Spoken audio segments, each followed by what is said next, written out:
Hello everyone. आज हम chapter number 3 matrix exercise 3.1 class +2 का क्वेश्चन नंबर 1 देखेंगे।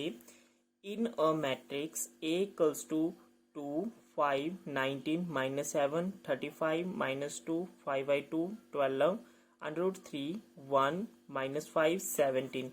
Right the order of the matrix. Second option दिया गया है the number of elements and third option है write the element A13 A21 A33 A24 and A23। हमें बोला गया कि ये जो गिवन मैट्रिक्स आपको दी गई है इसमें इसका हमें क्या बताना है, सबसे पहले ऑर्डर बताना है, दूसरा बताना है नंबर ऑफ एलिमेंट। ऑब्वियसली जब ऑर्डर निकल आएगा नंबर ऑफ एलिमेंट्स ऑटोमेटिक निकल आएंगे। इसके बाद हमें इनकी जो पोजीशन दी गई है इस पोजीशन पे कौन कौन सा एलिमेंट जो है वो लोकेटेड है हमें उसके बारे में बताना है। सबसे पहले हम लिखेंगे given a equals to 2 35 √3 5 -2 1 19 5/2 -5 -7 12 and 17। Okay, तो फर्स्ट ऑप्शन हमें दिया गया है the order of the matrix. तो देखो अब सबसे पहले हम बेसिक से स्टार्ट करते हैं। ये जो हमारी जो फर्स्ट लाइन है 2 5 19 -7, इस तरीके से जो एलिमेंट होते हैं वो आपके कहलाते हैं रो 1। 35 -2 5/2 12, तो ये आपका रो 2 कहलाता है। इसी तरह ये जो है आपका रो 3 कहलाता है। इसी तरह ये जो 2 35 √3 ये आपका फर्स्ट कॉलम जिसको हम C1 बोलते हैं, ये सेकंड कॉलम C2, ये थर्ड कॉलम C3 एंड ये फोर्थ कॉलम C4। तो इस तरह जो रोज के जो एलिमेंट होते हैं उनको हम लिखते हैं M इस फॉर्म में, और ये जो हमारी फॉर्म होती है जो कॉलम्स में होते हैं इनको हम लिखते हैं N। तो M क्रॉस N जो है वो उसका क्या कहलाता है, ऑर्डर। तो हमें पूछा गया है the order of the given matrix. तो देखो ऑर्डर जो है M is the number of rose and N is the number of columns. तो इसका मतलब हमारा जो ऑर्डर लिखा जाएगा the order of the matrix is number of रोज कितनी है 1 2 एंड 3। तो हमारा जो रो आ जाएंगी वो 3 आ जाएंगे। नंबर ऑफ कॉलम्स आपको कितने दिख रहे हैं 4। तो इस तरीके से जो है वो उसका ऑर्डर लिखा जाएगा। सेकंड है the number of element. Obviously जब हमारा ऑर्डर निकल आया है तो हम नंबर ऑफ एलिमेंट्स जो इसको मल्टीप्लाई करके हम एलिमेंट्स निकाल सकते हैं कितने हैं। ऑर्डर के अकॉर्डिंग हमारे नंबर ऑफ एलिमेंट्स कितने निकल जाएंगे 12। The number of elements is 12। तो कितने आ जाएंगे 12।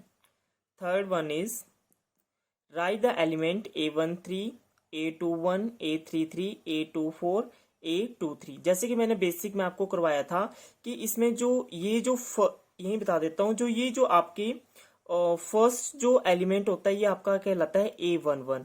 इसी तरह ये कहलाता है आपका A12, ये कहलाता है A13 और ये आपका कहलाता है A14। इसी तरह ये आपका जो एलिमेंट है वो A21 A22। कहने का मतलब ये इसकी पोजीशन है, इस पोजीशन पे A22 की पोजीशन पे क्या है -2। A23 A24, इसी तरह A31 A32 A33 and A34। तो इस तरीके से जो हम इसकी पोजीशन निकाल सकते हैं। तो हमें बताया गया है थर्ड ऑप्शन में the number of elements in A13। तो आप बड़ी आसानी से बता सकते हो कि A13 में कौन सा है। देखो फर्स्ट इसकी रो है एंड थर्ड इसका कॉलम है। देखो फर्स्ट रो कहाँ है, यहाँ पर है, ध्यान से देखेंगे फर्स्ट रो। तो फर्स्ट रो आपका ये दिखाई दे रही है और इसका जो थर्ड कॉलम है first row and third column ये है। तो इस केस में जो आपका पोजीशन आ जाएगी that is here the element is 19। इसी तरह A21। तो देखो सेकंड इसकी जो है रो है और फर्स्ट कॉलम है। सेकंड रो आपकी ये है और इसका जो फर्स्ट कॉलम है तो ये है इसका फर्स्ट कॉलम। तो इस केस में हमारा क्या आंसर आ जाएगा 35। नेक्स्ट इज इसी तरह हम जो है वो A33 का देखेंगे। A33 का क्या है, यहाँ पे देखो third row and third column, तो इसका आंसर कितना आ जाएगा -5।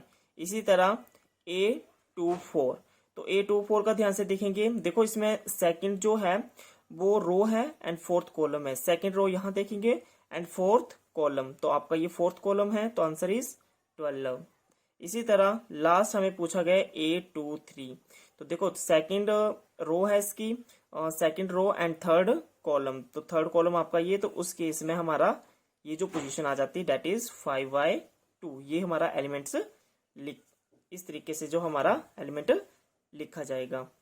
Thank you. ओके, अब हमारा सेकंड क्वेश्चन है, if a matrix has 24 elements, कि एक मैट्रिक्स है आपके पास, उसमें कितने एलिमेंट्स हैं? 24 एलिमेंट्स हैं।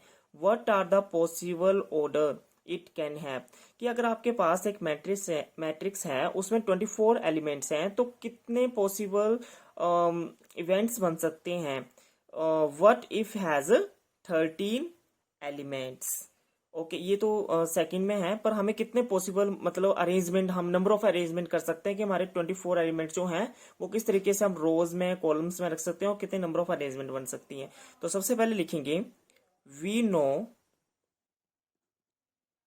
If a matrix is of order m cross n। देखो इसको हमने एक जनरलाइज लिखा हुआ कि एक मैट्रिक्स को हमने नंबर ऑफ अरेंजमेंट में रखना है, कितने पॉसिबल उसके ऑर्डर बन सकते हैं, तो वो जनरलाइज है that is m cross n। देखो हमारे पास कितने हैं? 24 एलिमेंट्स हैं। कितने हैं? 24 एलिमेंट्स। तो इसको हमने ऑर्डरली डिफाइन करना है, ठीक है। देखो एक जनरलाइज लेते हैं, मान लो हम कुछ भी हम इसका जो है वो अरेंजमेंट करें, 24 एलिमेंट्स है, तो हम क्या करते हैं कि हम सभी को जो एक रो में रख देते हैं। मान लो ये हमारे कितने आ जाएंगे? एक ही रो आ जाएगी, मतलब उसका हमने एक ही रो में 24 को डिफाइन कर दिया। तो यहाँ पर हम ये देख रहे हैं कि यहाँ पे जो रो जो हो रही है वो 1 आ रही है, और कॉलम कितने बन रहे हैं ऐसे? 24, क्योंकि ऑब्वियसली रो ऐसे देखते हैं और कॉलम को इस तरीके से देखा जाता है।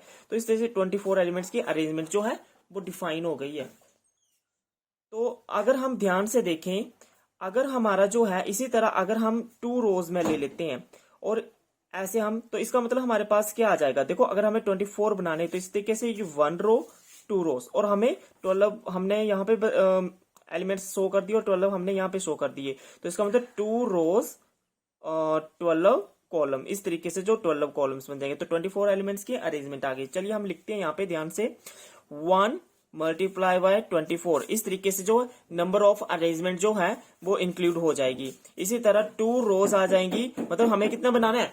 24 बनाना है। 2 मल्टीप्लाई बाय 12, कहने का मतलब 2 रोज एंड 12 कॉलम हो जाएंगे। इसी तरह नेक्स्ट बन सकता है आपका 3 मल्टीप्लाई बाय 8। इसी तरह 4 multiply by 6, 6 multiply by 4, 8 multiply by 3। इसी तरीके से 12 multiply by 2 and 24 multiply by 1। अगर आप यहाँ पे ध्यान से देखें कि इस तरीके से अरेंजमेंट की हुई, जैसे ये हमने लिखा हो तो इसका अपोजिट वाला भी हमने लिखा हुआ है, जैसे 6 4 इसका भी हमने अपोजिट लिखा हुआ है, 12 2 12 जा, और इसका भी हमने अपोजिट लिखा हुआ है और इसका भी हमने अपोजिट लिखा हुआ है। तो ऑब्वियसली एक दूसरे के रेसिप्रोकल अगर हमें इस तरीके से लिख रहे हैं तो इनके अरेंजमेंट, जैसे हमने इसी को लिया हुआ था 1 मल्टीप्लाई बाय 24, तो हम इस तरीके से भी लिख सकते हैं, मतलब हमने अरेंजमेंट जो है 24 एलिमेंट्स को इस तरीके से शो कर दिया, तो जिसमें हमारा जो कॉलम तो एक ही आया मगर 24 जो हमारे पास क्या बन गई? रोज। तो इस तरीके से हम क्या लिख सकते हैं कि 24 रोज बन गए और 1 कॉलम। तो नंबर ऑफ अरेंजमेंट कितनी आ गई एलिमेंट्स की? 24 ही आई। नेक्स्ट है, यहाँ पे क्वेश्चन पूछा हुआ है, व्हाट इफ हैज 13 एलिमेंट्स, की 13 एलिमेंट्स की अरेंजमेंट कैसे होती है? ऑब्वियसली आपको सिंपल सा इसे यहाँ पे टेबल ही बताना है, तो हम लिखेंगे नेक्स्ट 13 एलिमेंट्स कि मतलब किस किस अगर हम ध्यान से देखें तो उसके अरेंजमेंट भी और टेबल्स के अकॉर्डिंग भी हम उसको ले रहे हैं। तो यहाँ पे क्या आ जाएगा? 1 मल्टीप्लाई बाय 13, और दूसरा क्या हो सकता है? 13 मल्टीप्लाई बाय 1। इस तरीके से हम इसके अरेंजमेंट कर सकते हैं। अगर आपको मेरी वीडियो अच्छी लगी होगी तो मेरे चैनल को सब्सक्राइब करें, शेयर करें और कमेंट दें और लाइक भी करें। Thank you everyone.